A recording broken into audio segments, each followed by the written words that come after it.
Gloire à Dieu. Icyubahiro kibi cy'Imana. Je vous salue dans le nom de notre Seigneur Jésus-Christ. Ndabasuhuje mu izina ry'Umwami wacu Yesu Kristo. Nous allons partager la parole de Dieu. Tugiye gusangira ijambo ry'Imana. Nous allons nous baser sur le texte qui est dans Luc. Tugiye kwifashisha amagambo ari mu Ivanjiri ya Luka. Le chapitre 24. Igice cya 24. 13e verset jusqu'à 26. Guhera ku murongo wa 13 kugera ku wa 25. C'est l'histoire des disciples de Maïus. Ni inkuru z'intumwa za Yesu, za ntumwa zi Emawusi. Le titre du message, j'aurais intitulé Umutwe w'inyigisho nawuvuze ntya Du désespoir à l'espoir. Kuva mu bwihebe ukagera mu byiringiro. Mais aussi on peut l'intituler de la tristesse à la joie. Nanone ariko umuntu yabivuga atya ati kuva mu gahinda ukajya mu Et munezero. même on peut dire de la confusion à la conviction. Kuva mu gushidikanya ukajya mu kwemera. Alléluia. Nous gardons alors du désespoir à l'espoir. Reka rero dufate uyu mutwe uvuga ngo kuva mu bwihebe ukajya mu byiringiro. Nous allons lire Kadusome 13 à 25. Je vais de lecteur du 13 à 25. Quelqu'un lit du 13 à 20. L'autre lit les 5 versets qui restent. Ndashaka abantu babiri badusomere. Uwa mbere adusomere kuva ku murongo wa 13 kugera ku wa 20. Undi adusomere kuva kuri 20 arangiza.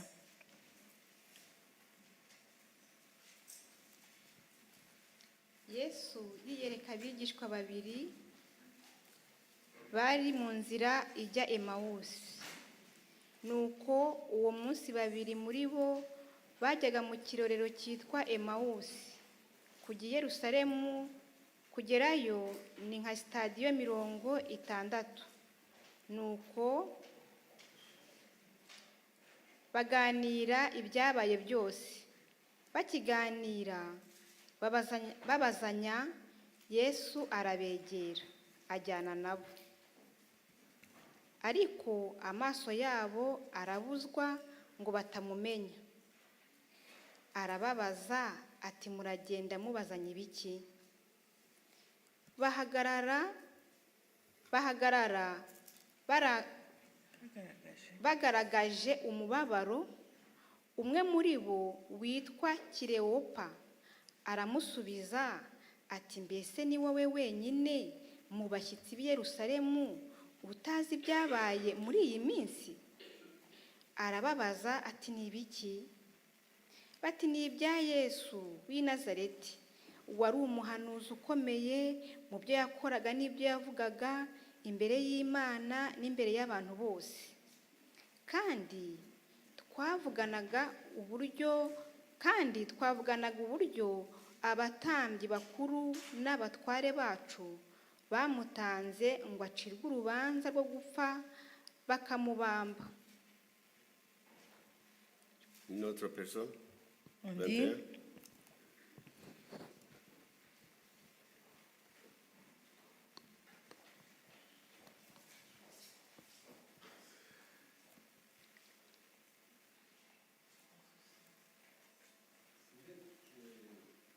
None abagore bo muri twe 21. kandi twiringiraga yuko ari we uzacungura abisirayeli. Uretse ibyo, dore uyu munsi ni uwa 3 uhereye aho ibyo byabereye.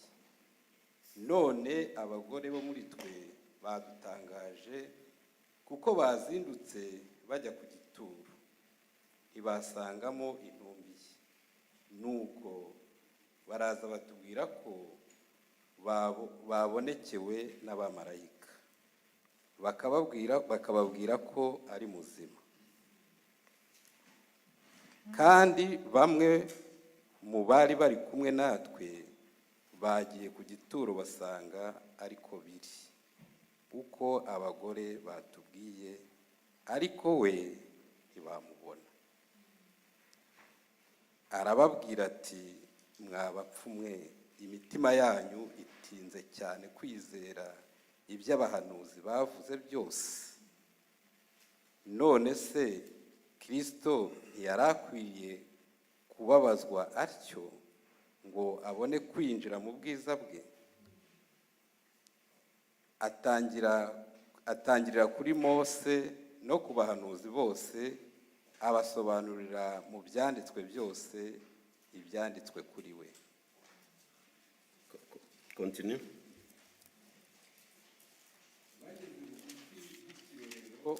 Bajyagamo agira nk'ushaka kugicaho, baramuhata bati, se waretse tukagumana kuko bwije kandi umunsi ukaba ukuze? Nuko arinjira ngo agumane nabo. Yicaye ngo asangire nabo, yenda umutsima, arawushimira, arawumanyagura, arawubaha. Amaso yabo arahumuka, baramumenya, maze aburira imbere yabo, ntibongera kumubona. Baravugana bati, yewe ntitwibuka ukuntu imitima yacu yari ikeye ubwo yavuganaga natwe turi mu nzira adusobanurira ibyanditswe? Uwo mwanya barahaguruka basubira i Yerusalemu, basanga abo 11 bateranye hamwe n'abandi. Bumva bavuga bati, ni ukuri umwami Yesu yazutse, ndetse yabonekeye Simoni. Haleluya. Nuko ba bandi babiri nabo babatekerereza ibyabereye mu nzira n'uburyo bamumenyeshejwe, nuko amanyaguye umutsima. Amen, merci. Ici, nous avons 2 disciples ahangaha dufite abigishwa babiri qu'on identifie souvent comme ceux des Maïs. aba bigishwa bakunda kuvuga ngo ni ba bigishwa b'Emawusi. La raison de cette appellation n'est rien d'autre que ces disciples, le jour de la résurrection de notre Seigneur, Impamvu nta yindi ni uko umunsi umwami wacu Yesu yazukaga, ils se dirigeaient vers le village qui s'appelle Emmaüs. bari mu rugendo bajya ku musozi witwa Emawusi. Ici, on parle de stade, mais c'est à peu près à 12 km de Jérusalem. Ahangaha uko banditse baravuga ngo hari ku stadiyo 12 ariko ni nk'ibirometero 12 uvuye i Yerusalemu. Je ne sais pas combien de stades on parle. Aha bavuze stadiyo ariko ni nk'ibirometero 12 uvuye i Yerusalemu. Notons un petit détail. Reka rero turebe akantu gatoya tugomba kwitondera. Donc, c'était un moment critique, Hari mu bihe bikomeye, un moment crucial. cyari igihe cy'ingenzi. Alors maintenant, voilà que ces disciples Ariko abo bigishwa bo partent de Jérusalem à Emmaüs. bavuye i Yerusalemu berekera Emawusi. Jérusalem, c'est la maison de paix. C'est comme ça que ça se traduit, maison de paix. Yerusalemu bisobanura inzu y'amahoro. Il voit Emmaüs, Emmaüs, ça veut dire les sources chaudes. Emawusi yo bigasobanura amasoko y'amazi Donc ces ashyushye. gens-là partent de la maison de la paix vers les sources chaudes. Bavuye rero mu nzu y'amahoro bajya hari amasoko ashyushye. Alors qu'ils devaient faire normalement l'inverse. Nyamara ahubwo bagombye kugenda mu kindi Ces cyerekezo. gens qui avaient déjà entendu certains témoignages Abo bantu de bari la résurrection. barumvise ubuhamya ku byerekeranye no kuzuka. Au lieu d'aller maintenant à Jérusalem, Aho kugira ngo bajye i Yerusalemu, là où sont rassemblés les autres. aho abandi bari bateraniye, Je peux comparer Jérusalem comme l'église. navuga Yerusalemu nk'itorero. Si vous entendez des choses intéressantes, spirituelles, vous n'allez pas commencer à aller à Clémenceau. ntabwo mu itorero waba uri kumva ibintu binejeje byubatse ubugingo ngo utangire kujya Clémenceau.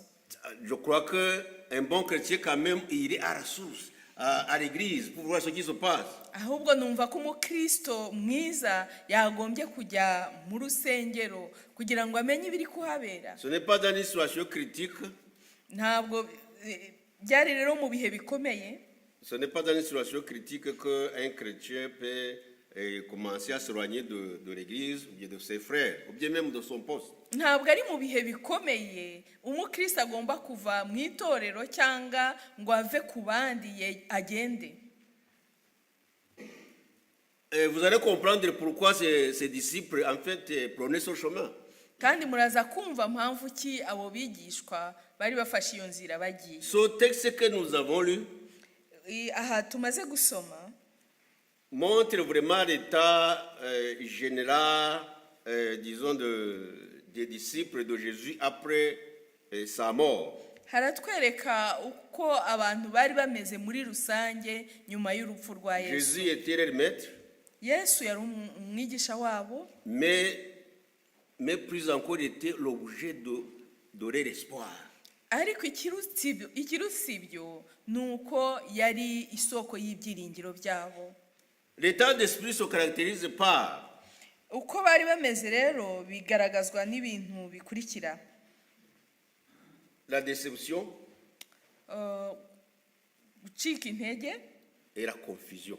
no kuvangirwa. Ça, c'était l'état général. Uko niko bari bameze Donc, muri rusange. il y a d'abord la tristesse, Habanje kubabara, la confusion kuvangirwa et la tristesse. Et plutôt, et le désespoir. no gucika intege. La tristesse. Parce que Kubabara. leur maître est mort. Umwami wabo yapfuye. La confusion. Parce que Kuvangirwa, les choses sur lesquelles ils étaient bâtis n'ont plus de sens. ibyo bari bubatseho byose nta urufatiro bari bubatseho ntacyo rwari rukisobanuye. No gucika intege, Parce qu'ils ne comprenaient pas si Christ est ressuscité. Donc ils ne croyaient pas. kuko batari bizeye ko Kristo yazutse koko. Pourquoi cette confusion? Kubera iki bagize uko kuvangirwa? Pourquoi ce désespoir? Kubera iki bacitse intege? Je ne sais pas, on a essayé de produire, je ne sais pas si c'est visible. Vous Bagerageje kubishyiraho, ese muri kubisoma? pouvez mettre tout, Ushobora kubishyiraho byose. mais c'est petit. Hano saka. Ah, ici ça va. Ça va. Merci. Pourquoi cette confusion? Kubera iki hajemo uko kuvangirwa? J'ai noté plusieurs choses. Hari ibintu byinshi naciyeho akarongo. Je peux dire, disons, d'abord, il y a ce qu'on appelle des idées arrêtées. Hari ibitekerezo bari barishyizemo bo ubwabo, Ou bien des concepts erronés. cyangwa ibyo bibwiraga ariko bitari mu kuri, Concernant le Messie. byari bijyanye na Mesiya. Donc ils avaient certaines idées arrêtées sur qui était le Messie. Donc ils avaient leurs propres conceptions. Bari bafite imyumvire yabo y'umwihariko ijyanye n'uzaza ari Mesiya. Deuxième chose, c'est l'incompréhension et l'oubli. Icya kabiri ni ukutumva, kudasobanukirwa no kwibagirwa. Pourquoi je parle des idées arrêtées? Kuki mvuga biriya bitekerezo byabo? C'est que nous voyons qu'à travers, à travers les évangiles, Nuko tubona ko mu mavanjiri yose, et puis si nous suivons les propos de ces disciples, kandi twanasoma ibyo ababigishwa bavugaga, nous voyons que les disciples de Jésus attendaient le Messie, en fait, le genre de Messie que la plupart des Juifs attendaient. tubona ko abigishwa ba Yesu bari bategereje Mesiya usa n'uwo abayuda bose bari bategereje. Le Messie qui vient délivrer Israël du pouvoir romain. Mesiya uzaza kubohora abayisiraheli ku ngoyi Et pour z'abaroma, installer ensuite un royaume, installer directement un royaume glorieux en Israël. agahita ashyiraho ubwami bw'icyubahiro muri Isiraheli. C'est ce que ces gens disent au verset 21. Ibi nibyo ababigishwa bavuze ku murongo wa 21. Nous espérions que ce serait lui qui délivrerait Israël, mais avec tout cela, voici le troisième jour. Twiringiraga yuko ari uzacungura abayisiraheli, uretse ibyo dore uyu ni umunsi wa gatatu Que ces choses se sont passées. uhereye aho ibyo byabereye. Voici, il y a déjà 3 jours. Dore hashize iminsi 3. Et ces propos peuvent être complétés par ce qu'on retrouve dans les Écritures justement. Ibi rero bavugaga hano bishobora kuzuzwa n'ibindi dusanga mu ijambo ry'Imana. Dans Luc 22, 24, Muri Luka 22 umurongo wa 24. et même dans Marc 10, 35, 37, No muri Mariko igice cya 10 umurongo wa 35 kugera kwa 37. vous vous rappelez des disciples qui s'appellent Jacques et Jean. Muribuka abigishwa bitwaga Yohana na Mariko, On les appelle aussi les fils de Zébédée. bitwaga nanone abahungu ba Zebedayo. Ces disciples sont venus un jour voir Jésus Abo bigishwa baje kureba Yesu umunsi umwe, pour négocier des postes dans le royaume. baje kumusaba imyanya Parce y'icyubahiro qu'ils mu disaient, bwami bon, nous bwe. savons quand même que ce monsieur prépare un grand royaume. Bibwiraga bati dore uriya mugabo turabona ko ari gutegura ubwami bukomeye mu minsi iza. Dans Matthieu même, on dit qu'ils sont venus avec leur mère. Muri Matayo ho baravuga ngo bazanye na mama na nyina. C'était sérieux. Byari ibintu bikomeye. Pour qu'une maman se déplace, qui fait route avec ses enfants, Kugira ngo umubyeyi ahagurukane n'abana be, pour aller négocier des postes. kugira ngo ajye gusabira abana be imyanya. La lutte d'influence n'est pas seulement pour aujourd'hui. Ntabwo kurwanira imyanya ari iby'uyu munsi gusa. Vous vous rappelez également que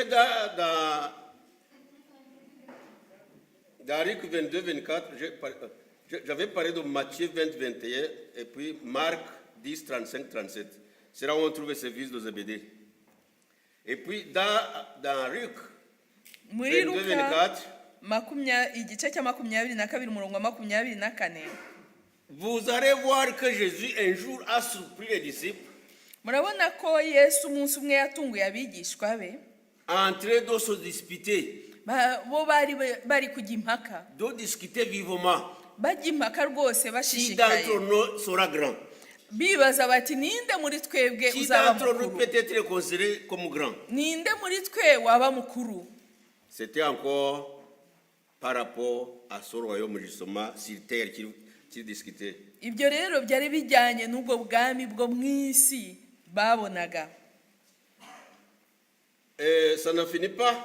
Ntabwo byarangiriye Si aho. on évolue dans Acte 1:6, Iyo tugiye mu byakozwe n'intumwa igice cya mbere umurongo wa 6, nous allons voir que Jésus se mit à parler à ses disciples. tubona ko Yesu yabwiraga abigishwa be, Vous recevrez la puissance d'en haut muzahabwa imbaraga, pour que vous puissiez être mes témoins. muzahabwa imbaraga zo mu ijuru kugira ngo mubashe kuba Et là, abahamya quand ils ont banjye. entendu le mot puissance, Bumvise rero imbaraga, alors la question qui les hantait justement ikibazo cyari kibarimo est sortie. gihita gisohoka. Alors ils ont dit, Baravuga bati, Maître, ese mwigisha dis-nous, tubwire, c'est à ce moment-là que tu vas établir ce royaume-là? ni icyo gihe uzahita ushyiraho ubwami bwawe? Dis-nous la vérité. Tubwize ukuri, C'est à ce moment-là. ni icyo gihe.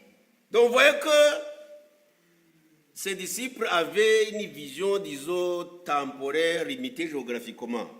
Murabona ko ababigishwa bari bafite ukuntu barebaga ubwo bwami ku buryo buri hafi kandi batanareba kure cyane. Donc pour eux, Kuri bo s'ils ont suivi Jésus, c'est que c'est lui qu'ils voyaient qui courait qu'il allait justement délivrer Israël, leur patrie, leur nation du joug des Romains.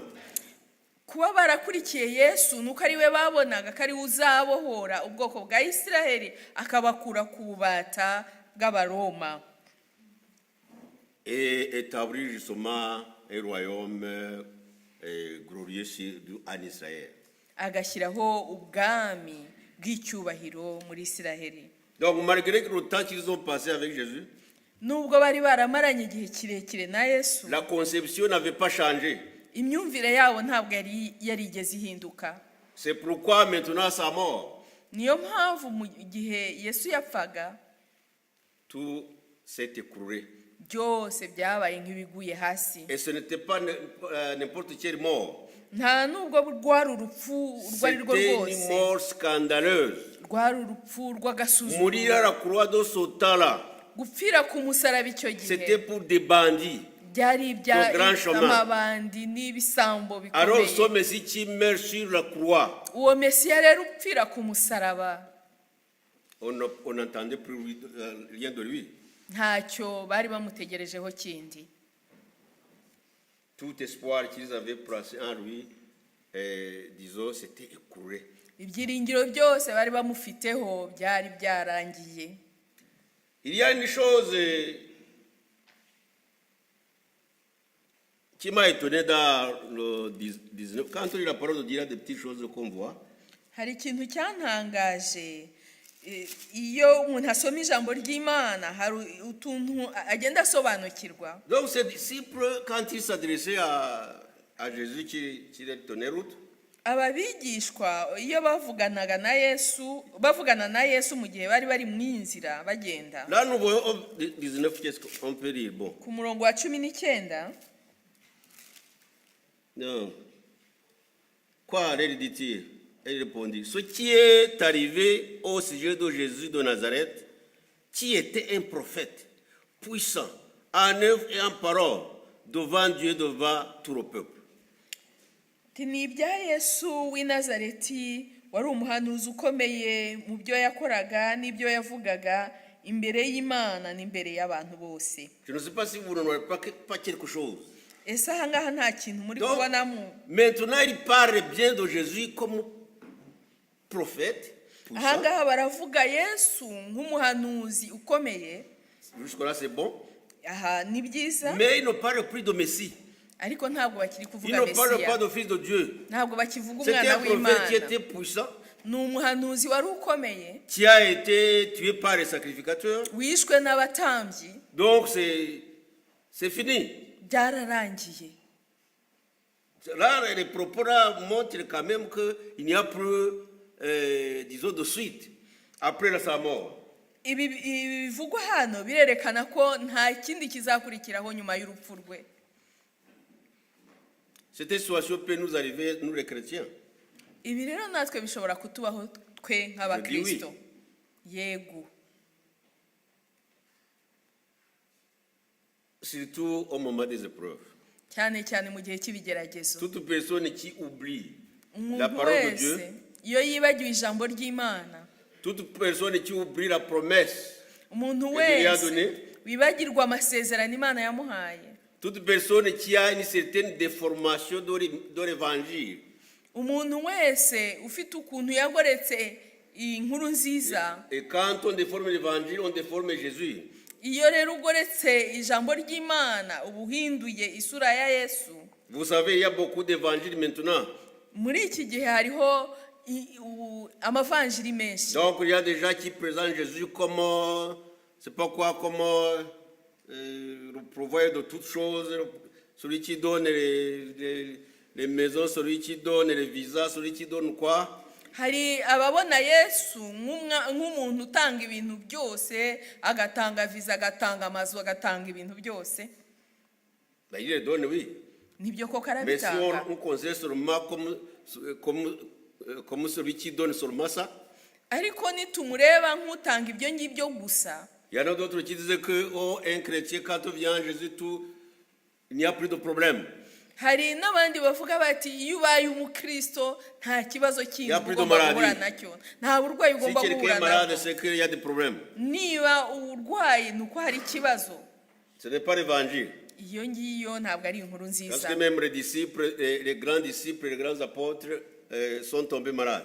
kuko n'abigishwa bakomeye n'abahanuzi bararwaraga. Alors, ça peut également arriver à toute personne Bishobora kuba rero ku muntu uwo ari we wese dont les préoccupations dans ce monde mu bibazo n'intambara z'iyi si empêchent de garder la vision du ciel. ibyo bibazo n'intambara bishobora kumubuza kugira ihishurirwa ryo mu ijuru. Donc, deuxième raison, Impamvu ya kabiri c'est la réincompréhension et l'oubli. ni ukudasobanukirwa no kwibagirwa.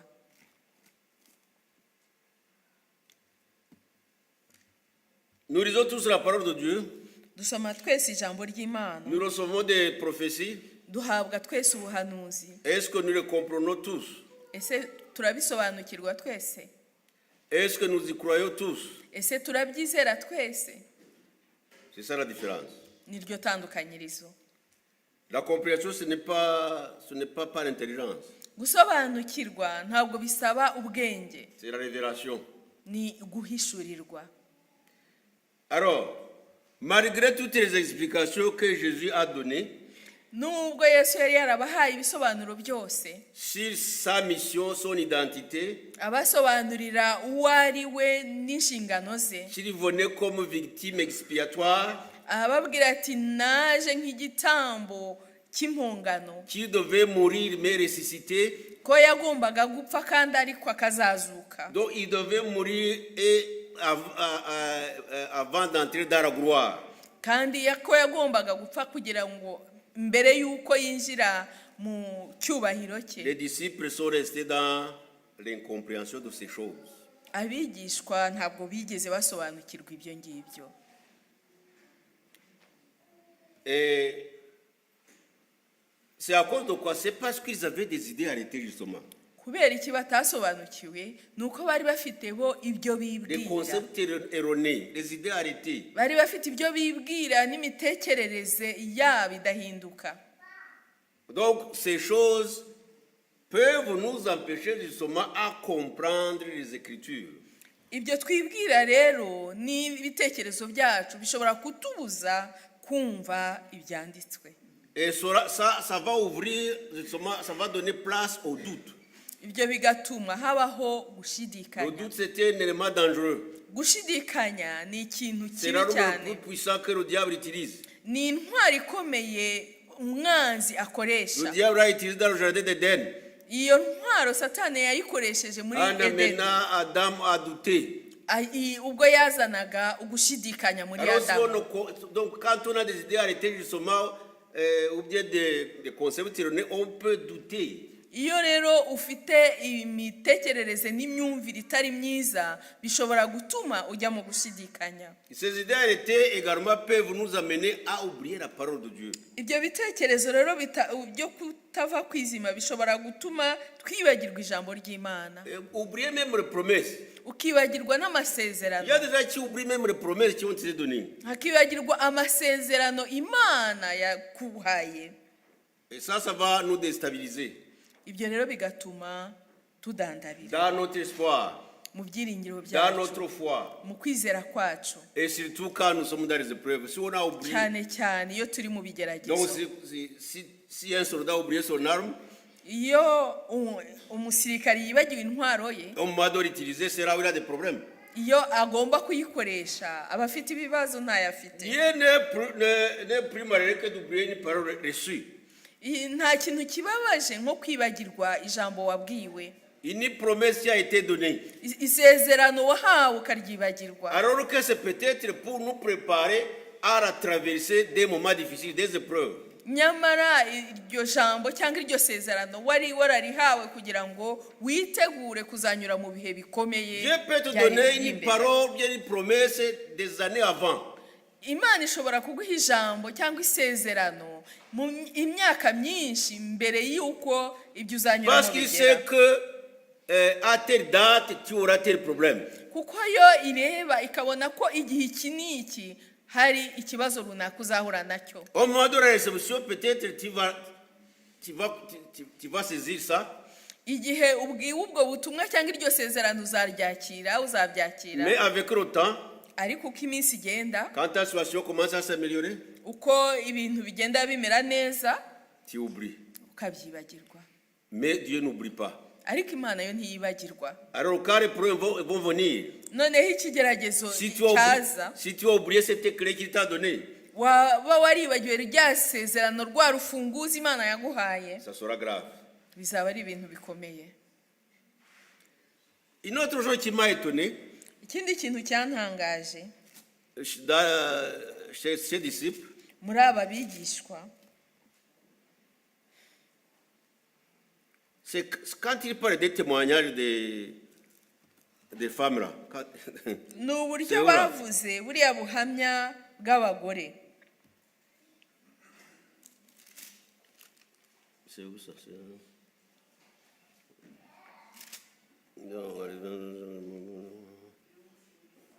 Makumyabiri na kabiri. 27. 22. None abagore bo muri twe badutangaje kuko bazindutse bajya ku gituro ntibasangamo intumbi ye, nuko baraza batubwira ko babonekewe n'abamarayika bakababwira ko ari muzima. Vous comprenez comment il décrit ces témoignages-là? Murumva ukuntu uburyo bavuga buriya buhamya abagore babahaye Le témoignage de la budafatika. résurrection, le jour même, Umunsi wo kuzuka ils nous ont étonnés. badutangaje. Et puis certains d'autres sont partis là-bas, mais ils ne l'ont pas trouvé. Hari n'abandi bagiyeyo ariko nabo ntibamubonye. Donc, il est étonnant que ces disciples, justement, parlent des témoignages des autres comme des fables. Biratangaje ko ababigishwa bavuga buriya buhamya abandi bavuze bakabivuga nk'inkuru mbarirano, nk'ibintu bitabayeho, Des histoires étonnantes des femmes. nk'amakuru abagore batanze gutya gusa. C'est que quand on arrive dans la confusion, Nuko iyo ageze mu gihe cyo gushidikanya, dans l'aveuglement, mu gihe uhumye, les témoignages des autres, les prophéties ne touchent plus. ubuhamya n'ubuhanuzi bw'abandi ntacyo biba bikigukoraho. Les exhortations ne touchent plus. Inyigisho uhabwa ntacyo zigukoraho. Il n'y a que Jésus qui peut nous sortir de cette situation. Yesu wenyine niwe ushobora kudukura muri Heureusement que Jésus est intervenu à temps ariko Imana ishimwe kuko Yesu yahise pour agira les icyo akora aider mu à gihe remonter la pente du désespoir. kuko yahise abafasha kugira ngo babashe guterera uwo musozi Pour les wo sortir gucika de intege bari la barimo, confusion. kugira ngo abakure muri urwo rwobo rwo gushidikanya bari barimo. Alléluia. Amen. Nous avançons pour voir comment Jésus a procédé. Reka turebe ukuntu Yesu yabigenje. Jésus a utilisé 3 cartes. Yesu yakoresheje amakarita 3. La première carte, c'est la consolation. Ikarita ya mbere yabaye iyo kubahumuriza. En fait, ses disciples étaient sincères. Ababigishwa bari kuvuga ukuri ku mutima wabo. Les histoires de la mort de Jésus les préoccupaient. Kuko iby'urupfu rwa Yesu byari bibahangayikishije. Alors Jésus a vu justement leur sincérité. Yesu rero abona ukuri kwabo. Mais il voit leur aveuglement. Ariko abona nuko amaso yabo ahumye. Alors Jésus s'approche d'abord d'eux. Yesu arabegera. Compatit avec eux. Arabumva. Pour partager les tristesses. Asa n'ubabaranye nabo. Il se fait comme l'un d'eux. Asa n'ubaye umwe muri bo. Parce qu'il voulait les consoler. Kubera ko yashakaga kubahumuriza. Jésus console toujours Yesu ceux arahumuriza qui sont igihe touchés par le cyose. chagrin. Ahumuriza babandi bari mu kababaro. Alléluia. Amen. C'est comme ça même qu'il a fait quand il a parlé d'abord aux femmes qui étaient venues l'embaumer. kandi ibyo nibyo yakoze nanone yiyereka ba bagore bari baje kumusiga Il les a ibibavu. consolés et les a fortifiés. Yarabanje arabahumuriza arabakomeza. Alléluia. Amen. La consolation. Guhumurizwa. Deuxième clé, Urufunguzo rwa kabiri yakoresheje, après les avoir consolés, amaze kubahumuriza, maintenant il passe aux Écritures. ajya mu ijambo ry'Imana. C'est comme vraiment s'il a fait une étude biblique. Ni nkaho Surtout le chemin. yabigishije ijambo ry'Imana muri iyo nzira yose. Donc, rappel des Écritures. Abibutsa icyo ijambo ibyanditswe bivuga. Depuis Moïse, Kuva kuri Mose, pour montrer Moïse, donc, en fait, lui, il voulait montrer qui il est.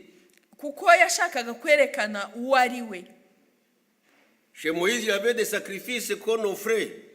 Mu gihe cya Mose hari ibitambo batambaga, Les agneaux qu'on immorait. intama Des zababwaga, victimes expiatoires. ibitambo by'impongano. Ça, il connaissait. Ibyo yari abizi. Alors, Jésus continue maintenant à les amener. Il dit justement, moi, je suis venu pour remplacer ces victimes.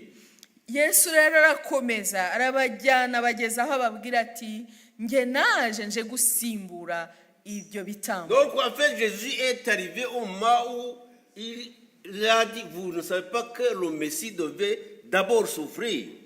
Arabajyana bageza ahandi ababwira ati ese ntabwo muzi ko Mesiya yagombaga kubabazwa Avant de mourir. mbere yo gupfa, Donc, il devait souffrir et mourir avant d'entrer dans sa gloire. kandi akababazwa akapfa mbere yo kwinjira mu bwiza bwe. Il est mort. None yarapfuye.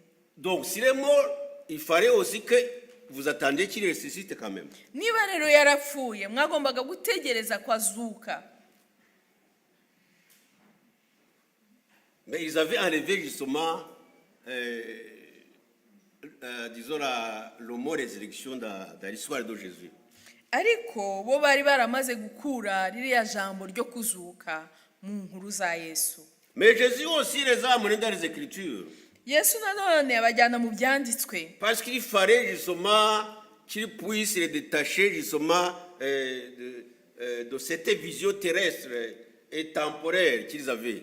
yashakaga kubakura muri buriya buryo bwo kureba kwabo no kumva kwabo ko kureba ibintu by'igihe gitoya kandi byo mu isi, Pour les amener à une vision, disons, universelle. kugira ngo abajyane mu guhishurirwa guhoraho iteka, Universelle et éternelle.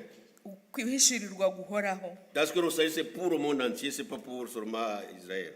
ko agakiza ari ak'isi yose atari ak'Abayisiraheli gusa. Pendant que Jésus parle, Mu gihe Yesu yavugaga ils écoutent. barumva.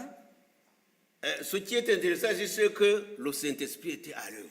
Igishimishije muri ibi ni uko icyo gihe umwuka w'Imana yari ari gukora, Parce que ces disciples témoignent que nous sentions le feu brûler en nous. ababigishwa barabivuga bavuga bati cya gihe twari turi kumwe twumvaga umuriro w'umwuka muri Le twebwe, feu brûler en nous. umuriro wakaga Quand muri Jésus twebwe. parlait, Ubwo Yesu Il y avait son yavugaga feu qui brûlait en nous. hari uwo muriro wakaga muri twe. C'était la présence de Dieu en fait, quand il y a la présence de Dieu, il a la chaleur. Ni ukubana n'Imana kuzana uwo Mais le muriro. Saint-Esprit était en train disons, de les faire comprendre, justement, de les amener à une compréhension des Écritures. Umwuka wera rero yari ari kubajyana mu kumva no gusobanukirwa ibyanditswe. Alléluia. Amen. Alléluia. Amen. Alors, mais comme ces gens-là étaient toujours là à comprendre, Kubera ko rero batasobanukirwaga vuba, il y a une troisième clé. haje urufunguzo rwa gatatu. Dieu a dû utiliser une autre clé spéciale. Imana yagombye gukoresha urufunguzo rwa gatatu La rwihariye, conviction par un signe visible. kubasobanurisha ikimenyetso kigaragara, La fraction du pain. gusangira umutsima, kumanyagura umutsima. Pendant qu'il marche, mu gihe bari kugenda, je ne sais pas si vous avez remarqué quelque chose là. sinzi niba hari icyo mwabonye. Donc quand il marchait, Mu gihe bagendaga, Jésus a voulu les dépasser pour continuer sa route. Parce que en fait, ils sont arrivés quelque part là où ils allaient peut-être. C'était les sous-choses, c'était comme des touristes quoi. Ils partaient vers les sous-choses, donc c'était comme les vacances.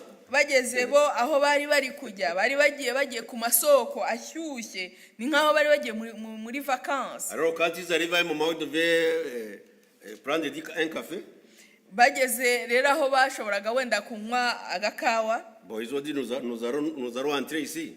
baribwira bati reka twinjire hano. Jésus les a dépassés pour continuer. Yesu arakomeza nk'ugiye gukomeza urugendo rwe, Mais poussés par le Saint-Esprit. ariko ntabwo ari umwuka wera, Non, poussés par le Saint-Esprit. ariko bayobowe n'umwuka w'Imana. Ils ont dit tu peux rester avec nous. baramubwira bati wakagumanye Parce natwe, qu'ils avaient aimé ce Jésus. kuko bari Ils bakunze avaient senti Yesu, quelque chose de spécial à lui. bari bumvise ko hari ikintu kidasanzwe kimurimo, Ils avaient aimé ses écritures. bari bumvise ibyo yababwiye. Continue, reste avec nous. Gumana natwe, On continue à parler. komeza uze tuganire. Alléluia. Amen. Vous voyez, ce n'est pas Jésus qui les a dit j'entre avec vous.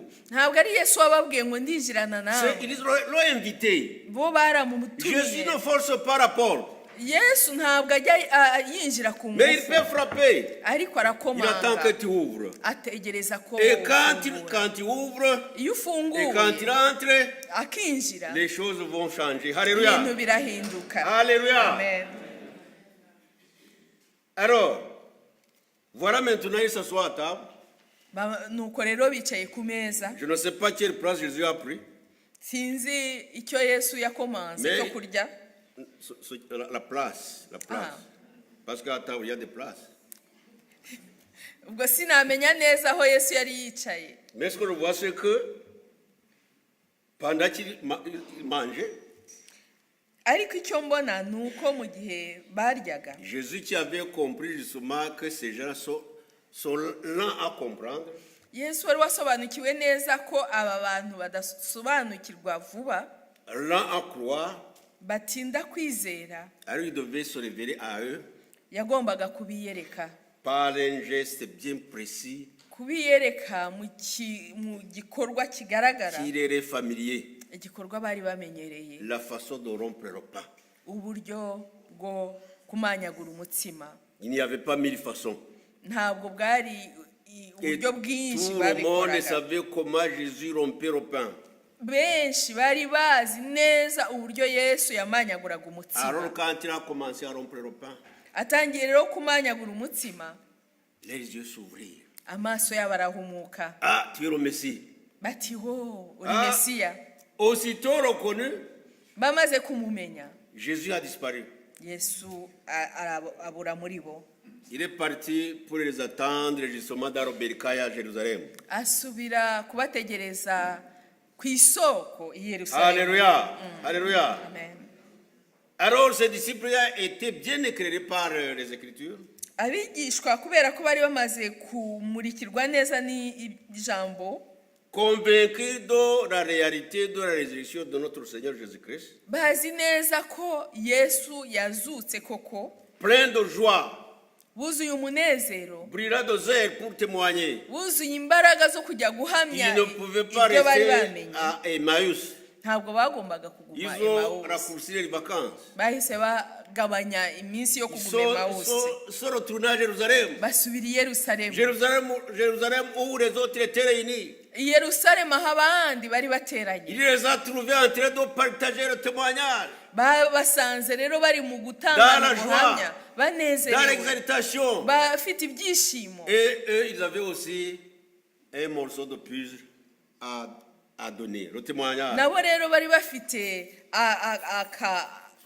ubuhamya bwabo bagombaga kubaha. Jésus était ressuscité, c'était la réalité de tout le monde. Yesu yari azutse koko Jésus kwari est ukuri réellement kuri bose. ressuscité. Yesu yari Il azutse n'y a plus de koko, doute. nta gushidikanya. Alors voici justement que c'est là où la tristesse cède place à la joie. Aho rero niho umubabaro uvaho hakaza Le umunezero, désespoir a cédé la place à l'espoir. ugushidikanya kukavaho hakaza Et la ibyiringiro, peur a cédé place au courage.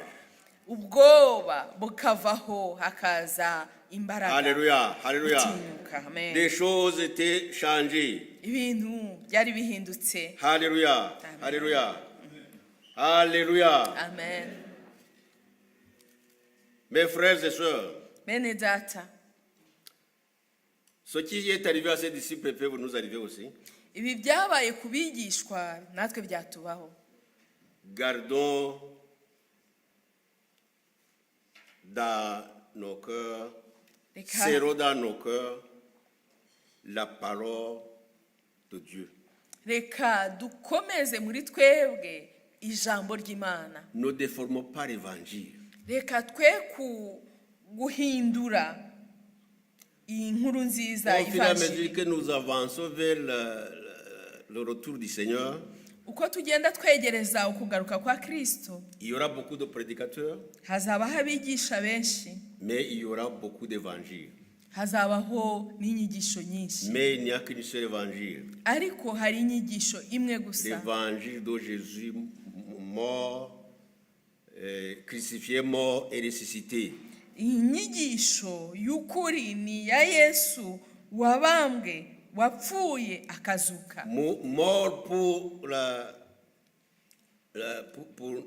notre salut, wapfuye kugira ngo qui adukize, est mort à notre place pour notre salut. wapfuye mu mwanya wacu kugira ngo aducungure. Mais c'est Jésus qui nous accompagne dans le processus de la sanctification. Kandi uwo Yesu araduherekeza mu rugendo rwo kwezwa. Alléluia. Amen. Dans les épreuves, Mu bigeragezo il est avec nous. aba ari kumwe N'ayez pas natwe. peur de témoigner à la Seigneurie de Jésus. Ntidutinye rero guhamya ubwami bwa Yesu. Alléluia. Amen.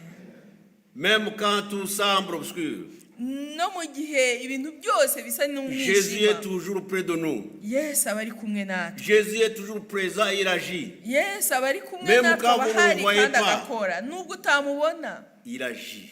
arakora. Pour toute personne maintenant qui a fondé l'espoir sur l'œuvre complète du salut, de la croix, Ku muntu uwo ari we wese wamaze gushyira ibyiringiro bye ku murimo wo kumusaraba, Jésus est le même dans le présent et dans l'avenir. Yesu n'umwe, ntahinduka uyu munsi no mu gihe kizaza. Ne négligeons pas les paroles que nous recevons. Ne négligeons pas les exhortations. Ne négligeons pas les prophéties. Ntitwirengagize rero ijambo duhabwa, ntitwirengagize ubuhanuzi, ntitwirengagize inyigisho n'impuguro duhabwa. Alléluia. Amen. Que les choses de ce monde ne nous avalent pas. Reka iby'iyi si bye kudutwara, Nous allons les laisser ici sur terre. kuko ibyo tuzabisiga ku iyi si.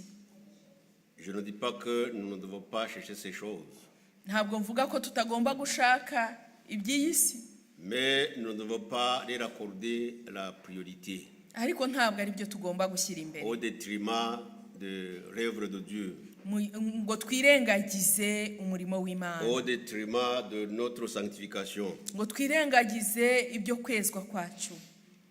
Alléluia. Amen. Alléluia. Amen. Alléluia. Amen. Nous allons nous lever pour prier. Reka duhaguruke dusenga Imana.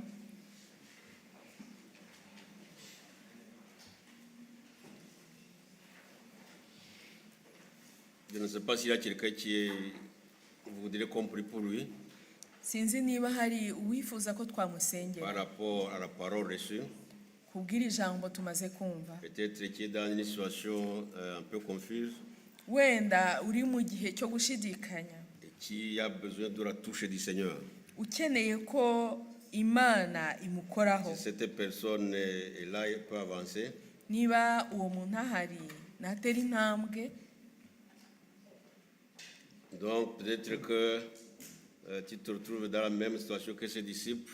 Wenda uri mu gihe kimwe na bariya bigishwa. Il y a beaucoup de choses Si lesquels tu avais placé espoir, mais ça ne marche pas. hari byinshi wari warashyizemo ibyiringiro byawe none ntabwo biri gukunda. Tu es dans ce trou de la confusion.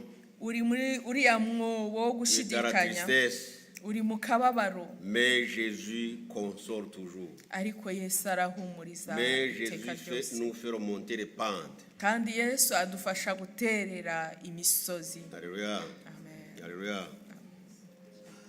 Parle-moi, parle-moi, j'ai besoin de toi.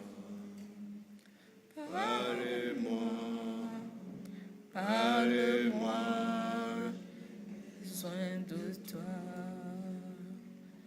Vugana nanjye, vugana nanjye, vugana n'umutima wanjye. Vugana nanjye, vugana nanjye, vugana n'umutima wanjye. est-ce que le pasteur Seigneur peut nous aider à prier pour ces âmes qui ont besoin du réconfort et en même temps prier pour nous tous. Nous Twasaba avons paseri besoin d'une mukuru touche spéciale du Seigneur. udukuriye agashyira iyi mitima imbere y'Imana ndetse twese akadusengera kuko twese dukeneye gutabarwa n'Imana. Ai gitare Reka nkungireho kubw'imbabazi zawe, kera waramerewe,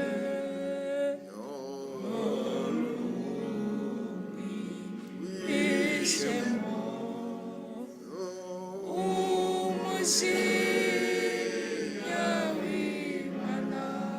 odore Dore namba y'ubusa nakwigize unyambike, sinabasha kwikiza, ndagushaka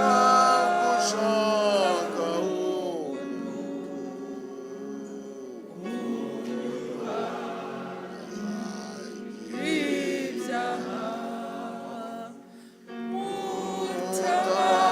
mutabazi gupfa unyuhagire unyuhagire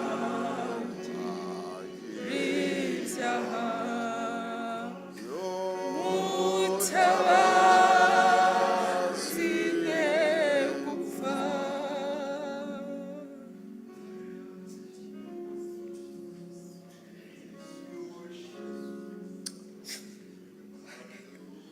dufashe uyu mwanya mwami Yesu dutuje ku bw'ubutumwa tumaze kumva. Nous prenons temps devant toi, Seigneur Jésus, pour ce message que nous venons d'entendre. Ni koko ibyawe biratangaza kandi biratungurana. C'est vrai, ce que tu fais est merveilleux et surprenant. Ntabwo dushidikanya ko bariya bigishwa bumvise ubutumwa bwawe babonye n'ibitangaza wakoze.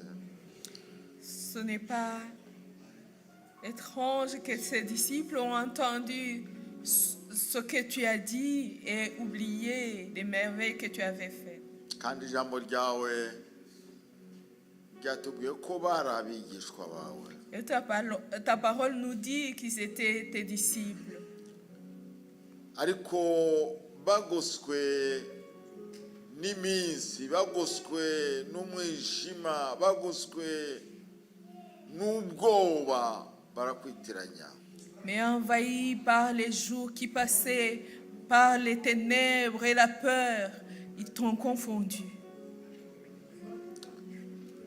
Igicu cy'ubwoba kiraza kibahuma amaso ntibabona ko ari wowe. L'ombre de la peur les a aveuglés. Ils n'ont pas réalisé que tu étais là.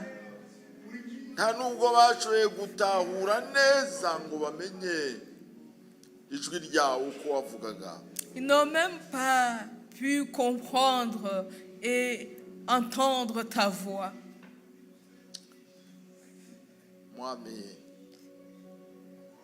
Seigneur, urwo rugero natwe rutubayeho. cela nous arrive aussi. Ibi bihe byacu turimo ni ibihe by'inkubi y'umuyaga. Les temps actuels sont des temps où le vent souffle fort. Turumva inkumbi hirya no hino, turumva ibyago hirya no hino, Nous kandi entendons amizero y'ubuzima abaye make. des morts un peu partout. Nous entendons des souffrances un peu partout. Et il n'y a plus d'espérance en la vie. Nubwo twihannye tukakumenya, Même si nous nous sommes repentis et t'avons connu, ariko turi kwibagirwa kuko ari wowe nzira n'ukuri n'ubugingo. nous oublions que c'est toi le chemin, la vérité et la vie. Turi kwibagirwa kuko ari wowe wapfuye ukazuka, kandi ko abakwizeye nabo bazazuka. Nous oublions que c'est toi qui es mort et ressuscité et que ceux qui croient en toi ressusciteront aussi. Tukibagirwa yuko uri kumwe natwe. Et nous oublierons que tu es avec nous. Tubabarire kwizera Pardonne-nous. guke nk'uko abigishwa bavuze ati duharire ukwizera guke kwacu. Pardonne-nous de son manque de foi, comme ont dit tes disciples en disant, pardonne-nous de son manque de Ongera foi. udufate ukuboko tuzamure.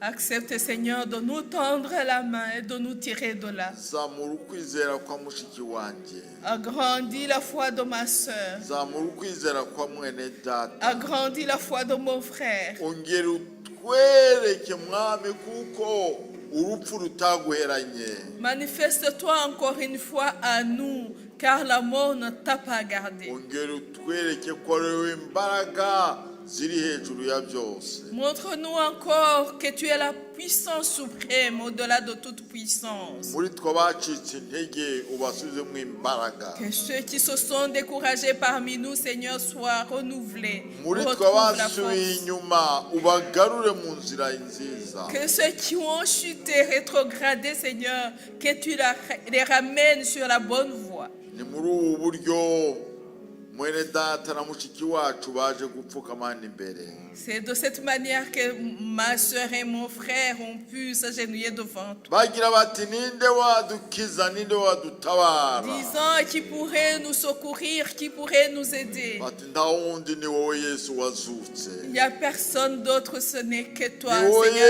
Jésus Yesu ressuscité. umanyagura umutsima imbere y'abantu bakakumenya. C'est toi, Seigneur, qui rend le pain face aux gens et te Ni wowe Yesu reconnaissent. umutsima w'ubugingo. C'est toi, Jésus, le pain de vie.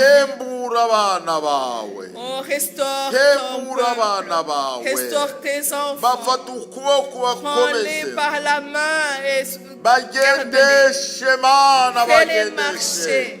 Fais-les marcher Bakomeze pour qu'ils continuent, barebe inzira yo mu ijuru.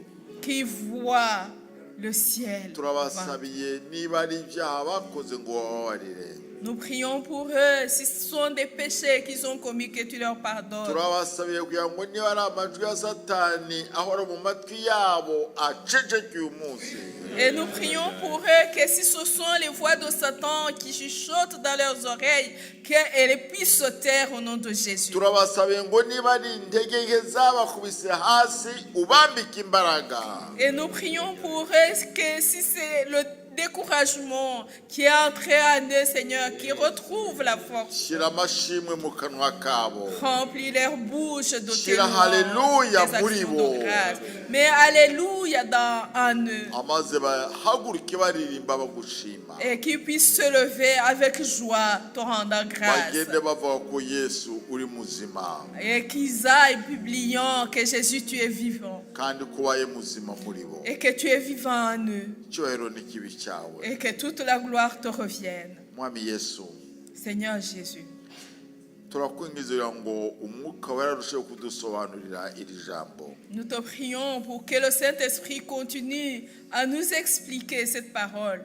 aganirize buri umwe muri twebwe Qu'il puisse parler à chacun d'entre nous. iri jambo ndirice ku gutwi ngo rihinguke mu kundi ryigendera Que cette parole ne passe pas d'une oreille à l'autre en sortant, ahubwo rikora umurimo waritumye muri twe mais qu'elle fasse son œuvre, que tu l'as envoyée pour à nous. reka iri jambo rizure itorero ryawe Que cette parole ressuscite ton église. haboneke kuzuka haboneke ubugingo haboneke ubuzima Que dans ton église, il y ait la résurrection, qu'il y ait l'espérance et la vie. umwuka wera amanuke Et que le Saint-Esprit descende. kandi imirimo y'umwuka wera igaragare Et que les œuvres du Saint-Esprit se manifestent. tubisabye mu izina rya Yesu Kristo umwami wacu Nous le demandons au nom de Jésus-Christ, notre Sauveur. amen Amen.